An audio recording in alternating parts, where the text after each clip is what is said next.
Hello everyone, कैसे हैं आप सभी लोग।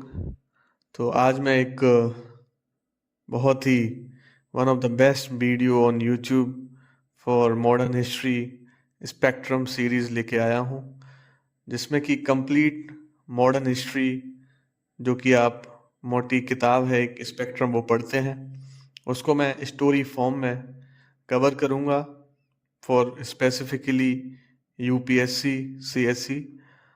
और इस वीडियो में आप एंड तक बने रहें, इसमें सब कुछ कवर कर दूंगा। आपको इस वीडियो को देखने के बाद स्पेक्ट्रम पढ़ने की कोई भी ज़रूरत नहीं है।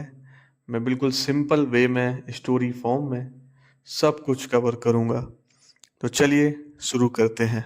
सबसे पहले शुरुआत करते हैं arrivals of Europeans in India. Europe और इंडिया के ट्रेड का बैकग्राउंड। भाई 14th और 15th सेंचुरी के टाइम पे दुनिया बिल्कुल अलग थी। No aeroplane, no steamer, no internet, सब कुछ लैंड रूट्स और सी रूट्स के थ्रू होता था। और यूरोप के लोग इंडिया के spices, silk, cotton, sugar, gold and James के दीवाने थे। उनके खाने में मसाले इंडिया से जाते थे। उनके कपड़े बंगाल और गुजरात के कपड़े होते थे। मतलब India was the shopping mall of the world. उस टाइम क्या होता था, एक पुराना ट्रेड रूट, एक लैंड रूट था। ये रूट यूरोप से अरेबिया, अरेबिया से पर्सिया, पर्सिया से इंडिया तक जाता था। इसको ही बोला जाता था सिल्क रूट या लैंड रूट टू इंडिया। इसका हम इसके पाथ के बारे में बात करते हैं। तो यूरोप से कॉन्स्टेंटिनोपल, जिसको आजकल मॉडर्न टर्की कहते हैं, फिर वहाँ से सीरिया, फिर सीरिया से इराक, और इराक से फिर ईरान, फिर ईरान से इंडिया वाय काबुल और सिंध। यहाँ पे यूरोपियंस आते थे ट्रेड के पर्पज से। अब सबसे बड़ी बात ये आती है, इस रूट का कंट्रोल किसके हाथ में था। इस रूट का कंट्रोल अरब और टर्किश ट्रेडर्स के हाथ में था। वो लोग मिडिल मैन बने हुए थे, इंडिया से सस्ता माल लेते और यूरोप में महंगा बेच देते। यूरोपियंस को इंडिया के गुड्स मिलते थे, पर बहुत महंगाई और डिले के साथ।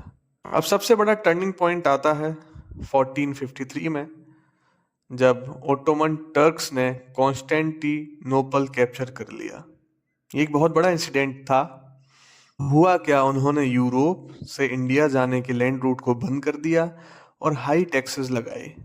यूरोप के लोग फंस गए, ना मसाला, ना सिल्क, ना सुख। अब यूरोप के किंग सोचने लगे, अगर हम इंडिया तक समंदर के रास्ते सी रूट के थ्रू पहुंच जाएं, तो ना किसी मिडलमैन, ना किसी टैक्स, ना किसी रुकावट की हमें समस्या होगी, हमें परेशानी होगी, और हम आसानी से अपना ट्रेड कर पाएंगे। यहीं से शुरू हुआ एज ऑफ डिस्कवरी या age of exploration, new sea route की खोज। अब यूरोप के अलग अलग देश के नेविगेटर सी में निकल पड़े, जिसमें कि कुछ एक्सप्लोरर्स हैं जिनके मैं नाम लेता जाऊंगा और उनका ओरिजिन बताता जाऊंगा और उन्होंने क्या डिस्कवरी की। आप थोड़ा ध्यान से सुनिएगा। सबसे पहले एक्सप्लोरर हैं बार्थोलोम्यू डियाज। 1488 में ये पोर्तुगल से बिलोंग करते थे। इन्होंने केप ऑफ गुड होप, जो साउथ अफ्रीका है, वहाँ तक ये पहुँचे। उसके बाद आते हैं क्रिस्टोफर कोलंबस, जो कि स्पेन से बिलोंग करते थे। ये अमेरिका पहुंच गए इंडिया समझ के। इन्होंने सोचा कि हमने इंडिया की डिस्कवरी कर ली है, लेकिन ये पहुंच गए अमेरिका। उसके बाद आते हैं वास्को डा गामा 1498 में, जो कि पोर्टुगल से बिलोंग करते हैं। इन्होंने डायरेक्ट सी रूट टू इंडिया डिस्कवर किया और ये बहुत बड़ी उपलब्धि थी, जिसका काफ़ी इम्पैक्ट पड़ा बाद में।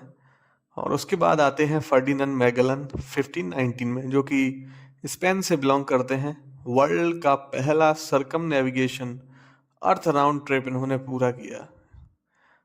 फिर अब हम आते हैं मेन आदमी की तरफ, जो कि हैं वास्को डा गामा, जिन्होंने discovery of India by sea route किया है। अब असली कहानी शुरू होती है ईयर 1497 से 1498। पोर्तुगीज किंग मैनुअल फर्स्ट ने वास्को ड गामा को भेजा फाइंड इंडिया थ्रू सी, ये उनका स्टेटमेंट था। उसके बाद लिस्बन जो कि पोर्टुगल में है, वहाँ से Cape of Good Hope South Africa, फिर वहाँ से सेलिंग करते हुए इंडियन ओशियन तक ये पहुँचते हैं कालीकत में, जो कि पहले कोझिकोड या केरला में है, ऑन 20 मई 1498 में। उसके बाद ये मिलते हैं जैमोरिन से, जो कि वहाँ के रूलर थे। वहाँ जैमोरिन से मिलने के बाद अरब ट्रेडर्स ऑलरेडी वहाँ ट्रेड कर रहे थे, उन्हें लगा ये पोर्टुगीज हमारा बिजनेस ख़त्म कर देंगे, इसलिए उन्होंने वास्को ड गामा के अगेंस्ट प्रोपोगंडा चलाया। पर वास्को ड गामा ने कुछ स्पाइसेस खरीदे और वापस गया, और पोर्टुगल पहुंचते ही डबल ट्रिपल प्रॉफिट कमा लिया। यही मूवमेंट था जहां से यूरोप का डायरेक्ट ट्रेड इंडिया से शुरू हुआ। आप बात करते हैं why this discovery was so important.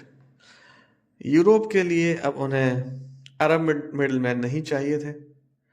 Direct India से स्पाइसेस, सिल्क, कॉटन मिलने लगे, प्रॉफिट ह्यूज, यही पैसा बाद में नेवी और कॉलोनीज बनाने में लगा। इंडिया के लिए शुरू में एक ट्रेड अपॉर्चुनिटी लगी, पर धीरे धीरे यूरोपियंस ने ट्रेड से रूल तक का सफ़र तय किया। वास्को ड गामा के शिप के साथ ही कॉलोनियल इंडिया का पहला चैप्टर लिखा गया। अब क्विक रिकैप पे आते हैं। अरब्स और टर्क्स कंट्रोल करते थे लैंड रूट को, और 1453 में कॉन्स्टेंटिनोपल फॉल हुआ, जिसके बाद लैंड रूट बंद कर दिया गया और पोर्टुगल्स ने सी रूट ढूंढना स्टार्ट कर दिया।